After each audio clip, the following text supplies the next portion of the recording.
Am I the a-hole for cutting off my alcoholic brother after what he did to my daughter? My brother, 51M, is an alcoholic. That's not an easy sentence to write, but it's the truth. His addiction has been something that's shaped our family for decades, and it has left more scars than I can even count. At the time this happened, he was at a very low point.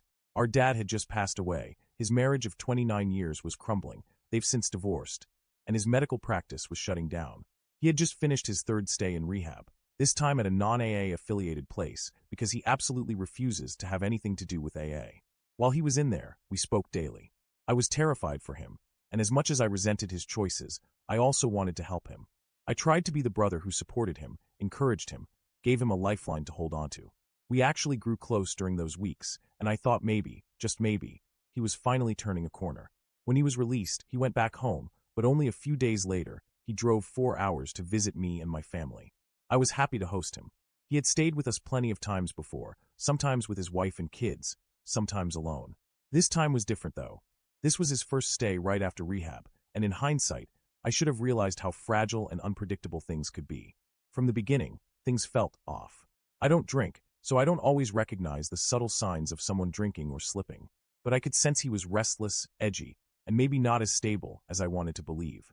The layout of my house is important here.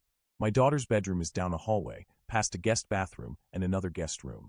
My brother was staying in the guest room closest to her. The bathroom is literally just across the hall from his room. No reason to wander further.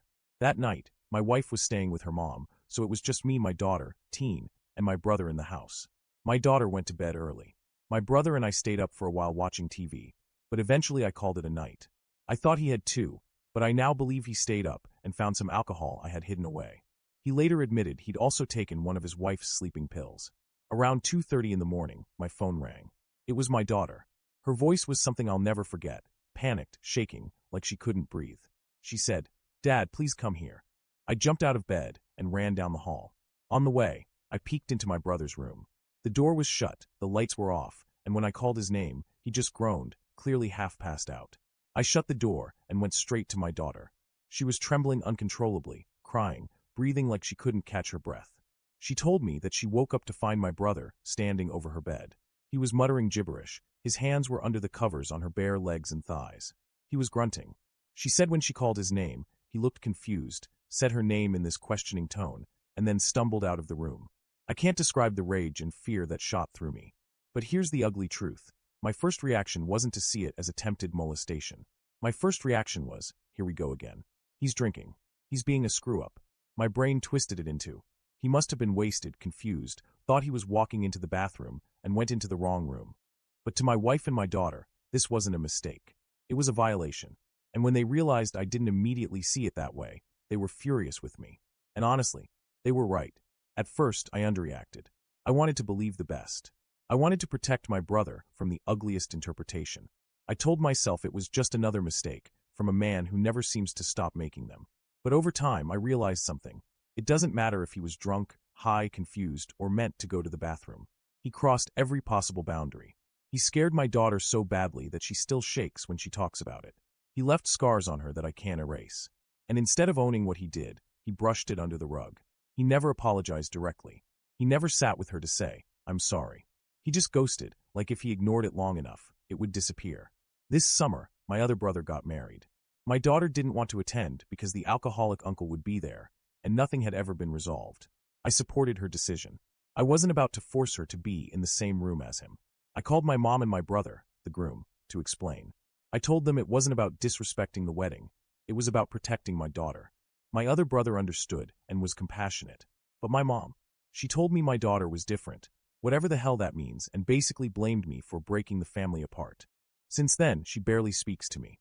She lives in the same city as my alcoholic brother, and it feels like she's chosen him over my daughter. As for my alcoholic brother, he reached out once by text. I responded harshly, told him exactly how I felt, and after a brief phone call, he disappeared again. Radio silence. So here I am, left wondering, am I overreacting? All I did was stand by my daughter and say, this is not her fault, and she won't carry the weight of his actions. In any other house, my brother would have been beaten up or arrested for what he did. Relevant comments. Comment 1. Being drunk lowers inhibitions. It does not cause people to do things that are against their nature. Basically, Those evil thoughts that people have in their brain that normally social conventions prevent us from following through on. When they are drunk, they will go ahead and do those things. Your brother has probably had thoughts about your daughter before. He didn't do anything about it because it is inappropriate. When he was drunk, he decided to go ahead and BSE*QAL with her. And to make it worse, he has never apologized. It sounds like you tried to make an excuse for him about trying to find the bathroom. Did he ever put forth any explanation at all? This is a drunk with a lot of enablers in his life. Your mom makes excuses for him. And it sounds like you do too. You are the a-hole for your wishy-washy response to the SA of your own daughter.